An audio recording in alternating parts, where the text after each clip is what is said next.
주변에서 친구들을 이제 보거나 아니면 가족들을 이제 한 번씩 보면은 가끔씩 우울하거나 나 불안하다 이렇게 정신과 가봐야 되는 거 아니냐 이렇게 말하는 친구들이나 지인분들이 종종 있는데 이 정신과에 방문하게 되면은 이 병적인 우울이나 불안을 진단하는 방법들이 있나요? 사실 이게 너무 질환마다 좀 다양하기는 해서 다 정해져 있는 기준이 따로 있기는 하지만 대표적으로 저희가 지금 이제 불안이랑 우울에 대해서 이제 좀 얘기를 나누고 있기 때문에 대표적인 것만 좀 한두 개 정도만 말씀드리면 되게 그냥 가장 대표적으로 이제 여러 가지 증상들 중에서 이제 해당하는 것 중 이제 주요 우울 장애와 같은 경우에는 9가지 증상들 중에 5가지 정도가 이제 해당이 돼야 되는데 한 2주 정도 내가 계속 우울한 게 지속된다거나 아니면 흥미가 없는 게 있고 그 외에 뭐 이제 식욕이 떨어진다거나 아니면 체중이 계속 빠진다거나 죽고 싶은 마음이 든다거나 갑자기 초조해진다거나 뭐 이런 여러 가지 증상들이 있는데 이것들 이외에도 내가 일상생활을 방해할 정도로 계속 너무 이제 변화가 심하게 나타난다. 그리고 다른 이제 질환이 아니다. 뭐 이런 경우에는 이제 이런 주요 우울장애 정도를 이제 진단을 하게 되는데 요새 공황장애 때문에 오는 환자분들이 많잖아요. 대부분 공황 발작이라고 그러고 오는데 보면 그냥 목이 뻣뻣하다든지 갑자기 뭐 어떻게 될 것 같은 느낌이 든다든지 그러면 다 공황장애라고 그러고 다 오거든요. 찾아보고들 오세요. 막 이게 진단 기준도 찾아보고 오시고 막 인터넷도 막 여러 가지 검색해 보시고 오는데 사실 아닌 경우도 되게 많으시거든요. 인터넷에서 이제 보고 오시니까 스스로 공황 장애라고 얘기는 하고 오시지만 실제로 그런 신체 증상이 나타난다고 다 공황 장애라고 하지는 않고 보통 한 달 이상 그런 증상이 지속되면서 실제로 내가 공황 발작이 일어날 것 같은 이 예기 불안이라고 하는 이 불안 증상들이 막 계속 있다거나 그런 불안한 상황들을 계속 회피하는 것도 이제 계속 동반될 때 보통 공황 장애라고 이제 보통 얘기를 하고요. 그런 이제 신체 증상만 계속 반복된다고 해서 다 모두 공황 장애라고 하지는 않습니다. 주로 대개는 이제 공황 발작이라 하면 예측하지 않았던 순간이 있어야 되고 반복적으로 신체의 몸 부분이 너무 교감신경이 활성화돼서 죽을 것 같은 그런 아니면 내가 컨트롤을 잃어버릴 것 같은 이렇게 해서 어떻게 될 것 같다 이런 식의 증상이 있을 때 그럴 때 공황 발작이라고 그러거든요. 그러니까 공황 그 발작이 반복돼야 우리가 이제 공황 장애라고 하죠. 근데 아까 얘기한 대로 예기 불안이라든지 아니면 다시 동반이 피하려고 하는 그런 게 같이 있어야지 이 공황 장애라고 진단을 할 수 있습니다. 근데 보통은 뭐 조현병 환자부터 우울증, 다른 불안 장애 이런 게 있어도 공황 발작은 한 번 정도 올 수 있어요. 근데 그거를 공황 장애라고 진단하지는 않습니다. 한 번 가지고 발작이 와서 주로는 응급실을 올 정도의 강도여야 되고 응급실에 오지 않는 강도 약하게 있는 거는 공황 발작으로 꼭 얘기하기는 좀 어려울 수도 있어요. 하지만 처음에 발작이 왔고 그 다음에는 이제 응급실에 와 보니까 죽는 거는 아닌 것 같은데 계속 그게 온다면 반복적 그러면은 이제 우리가 공황 발작을 반복적으로 온다고 생각하고 공황 장애라고 진단을 하는 경우도 있죠. 하지만 선생님하고 좀 상의를 해봐야 알 수 있고 무조건 공황 장애라고 생각하고 진단할 필요는 자꾸 본인이 진단하면은 안 되죠. 네. 먼저 우울장애에도 여러 가지가 있지만 가장 대표적으로 주요 우울장애의 진단 기준은 임상적으로 거의 매일 우울한 기분이나 아니면 매사에 흥미가 떨어지는 것 중 하나의 증상이 있어야 하고 이를 포함한 다음 증상들 총 9가지 중에서 5가지 이상이 거의 매일 2주 이상 지속돼서 일상생활에 문제를 일으키는 경우이기는 합니다. 그리고 불안장애에는 공황장애, 범불안장애, 광장공포증, 사회불안장애 등 여러 가지가 있지만 대표적으로 공황장애의 임상적인 진단 기준을 설명드리도록 할게요.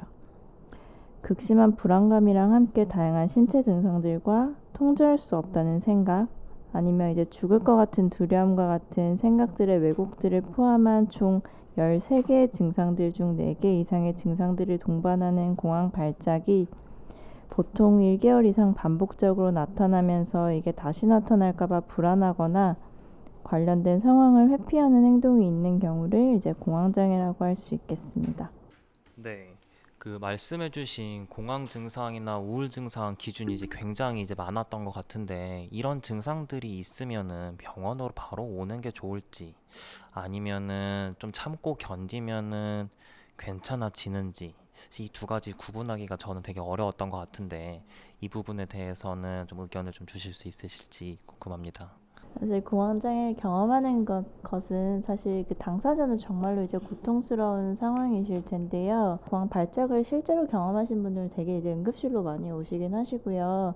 그런 상황을 계속 경험하시다가 이제 응급실에서 외래 치료를 권유받고 이제 대개는 이제 정신건강의학과 외래를 통해서 이제 치료를 시작하게 되시는 경우가 보편적인 외래 치료 시작의 그 상황이기는 하세요. 근데 그렇지 않더라도 아니면 이제 주변 사람들의 권유 아니면 혼자서 이제 인터넷을 찾아보시다가 이건 이제 아까 말씀드린 것처럼 공황장애인 것 같다 스스로 생각하시고 이제 치료를 시작하게 되시는 분들도 많으신데 사실 치료가 빠르면 빠를수록 좋기는 하죠. 자기가 정확하게 어떤 치료를 해야 되는지 상의하고 시작하시는 것이 사실 가장 필요한 부분인 것 같기는 합니다. 빠르면 빠를수록 치료가 훨씬 잘 되는 게 우리 데이터에 있어요. 저희가 이제 공황장애 환자를 1,000명 넘게 우리가 코호트 데이터가 있거든요. 그럼 분석을 해보니까 빨리 온 사람이 훨씬 치료 반응이 좋고 나중에도 장기화되지 않아요. 근데 늦게 온 사람은 자살 사고도 높고 만성화되는 경향도 많고 뇌도 사진 찍어보니까 뇌에도 장애가 더 많은 걸로 돼 있어서 그냥 낫는 낫기를 기다리면 절대로 안 되고 그 다음에 치료는 또 약물만 치료받는다고 되는 게 아니에요. 약물은 보통 어느 병원 가도 약은 다 쓰잖아요. 근데 이 불안장애는 우울장애도 마찬가지고 인지행동 치료라고 우리가 정신치료가 반드시 들어가야 돼요. 약만 먹으면 40%밖에 우리가 효과가 별로 없고요. 약하고 인지행동 치료를 했을 때 8, 90%의 효과의 그 병합 효과가 나요. 10%도 물론 안 낫는 사람이 있지만 만성적인 그런 사람들 얘기고 그렇지 않은 경우는 대부분 효과를 볼 수 있기 때문에 잘 돼 있는 그 공황장애 전문으로 하는 그런 기관에 가서 치료를 받으셔서 약과 함께 인지행동 치료를 꼭 받도록 해라. 근데 우리가 가지고 있는 인지행동 치료는 또 여러 가지가 있는데 그 어떤 것이든 그 인지행동 치료를 받으시면 좀 도움이 될 수 있을 겁니다.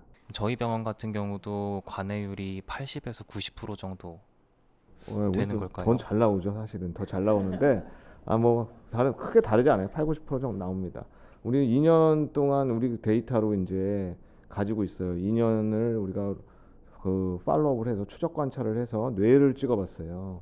그랬더니 약물 치료만 한 분은 이제 정서를 조절하는 능력이 많이 좋아지기는 하는데 그 뇌가 정서 조절 부위가 완전히 회복되는 건 아니었고 우리 MBCT라고 마음 챙김 마인드풀니스 인지 치료랑 같이 병합 치료를 한 사람은 그 정상인 수준으로 정서 조절하는 부위의 뇌가 회복되는 걸로 나타났어요. 그러니까 그리고 그만큼 치료 효과도 좋고 그래서 8, 90%뿐만 아니라 뇌의 기전 자체도 좋아지는 걸로 보이니까 이거는 뭐 굉장히 효과적으로라고 볼 수 있죠. 제가 경험이 그렇게 아직 많지는 않지만 응급실 환자에서 이제 공황장애로 오시는 분들을 봤을 때는 남성보다는 여성들이 좀 훨씬 많았던 것 같고 좀 나이가 있으신 보다는 나이가 어리신 분들이 훨씬 많았던 것 같은데 혹시 좀 공황장애나 아니면 공황 질환 쪽에 취약하신 분들이 계실까요? 있죠. 보통은 한 40%가 이제 유전이 된다라고 이제 알려져 있기는 한데 그렇지 않더라도 이제 18세 이전 이제 조기 외상이라고 해서 조기 외상을 경험했다거나 아니면 이제 어린 시절에 이제 부모님이나 이제 좀 주요한 이제 인물이랑 이제 떨어진 경험을 했다거나 뭐 이런 좀 사건들이 있었던 것들이 취약한 소인을 만드는 그런 경험이 되기는 합니다만 꼭 그렇다고 해서 항상 공황장애가 생기는 거라고 볼 수는 없지만 그런 게 이제 조금 소인이 되는 사람들이 있기는 하세요. 그 요새 외상이라는 말을 많이 심리적 외상을 트라우마에서 많이 얘기를 하는데 외상이라고 하는 걸 옛날에는 거의 뭐 죽기 일보 직전의 경험을 외상이라고 그랬어요. 근데 이 마치 딴 사람이 보기에는 그 마이너한 것처럼 생각이 되더라도 그러더라도 자기가 힘들게 느꼈으면 이게 생존을 위해서 힘들게 느꼈으면 그걸 트라우마라고 요새는 얘기를 합니다.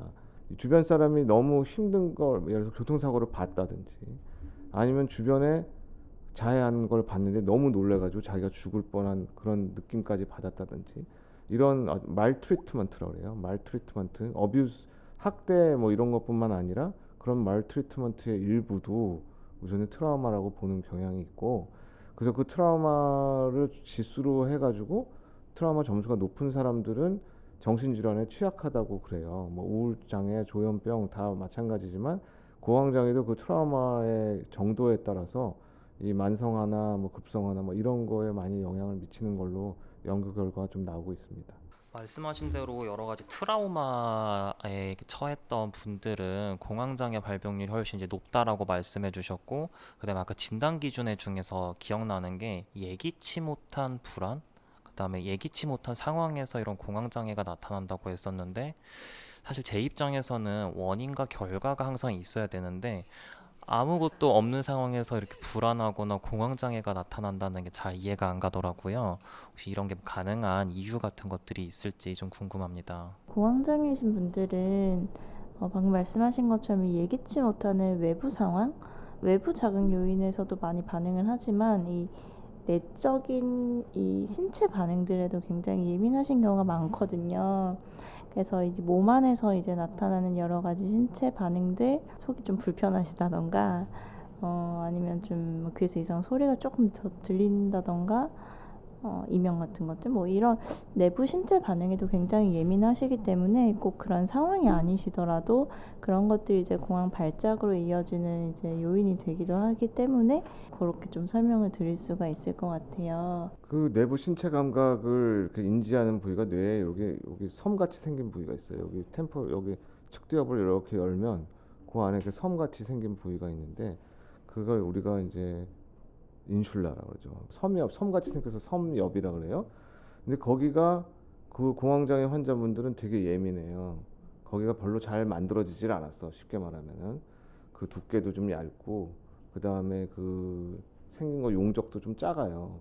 그러다 보니까 예민한데 그게 그 몸 안에서 일어난 토할 것 같은 느낌, 뭐 예를 들어가지고 어지러움증, 뭐 소화되는 느낌, 그리고 신체에 대한 느낌을 딱 거기서 딱 알아차리고 아 이거 별거 아니구나 하면서 딱 그냥 놔버리는 데인데 거기서 갑자기 그 불안 민감성이라고 해서 그런 신체 감각이 느껴지면 거기에 약하니까 이거 큰일 났나 보다라는 공포 반응을 유발해요. 그러니까 거기 옆에 있는 인슐라 바로 밑에 그 아미그달라라고 하는 편도가 있거든요. 거기를 활성화시켜가지고 갑자기 공포 반응이 확 나는 거예요. 그러니까 옆에 사람 보기에는 아무렇지도 않았는데 자기 안에서 단지 소화만 안 되고 소화 안 되는 느낌밖에 없었는데 발작이 일어나는 거죠. 그래서 그런 걸 불안 민감성이라고 그래요. 근데 불안 민감성하고 가장 연관이 많은 데가 섬엽인데 그 섬엽의 어떤 그 취약성으로 인해서 발작이 아무 일도 없이 일어날 수가 있죠. 그런 게 이제 공황장애의 특징적인 현상 중 하나입니다.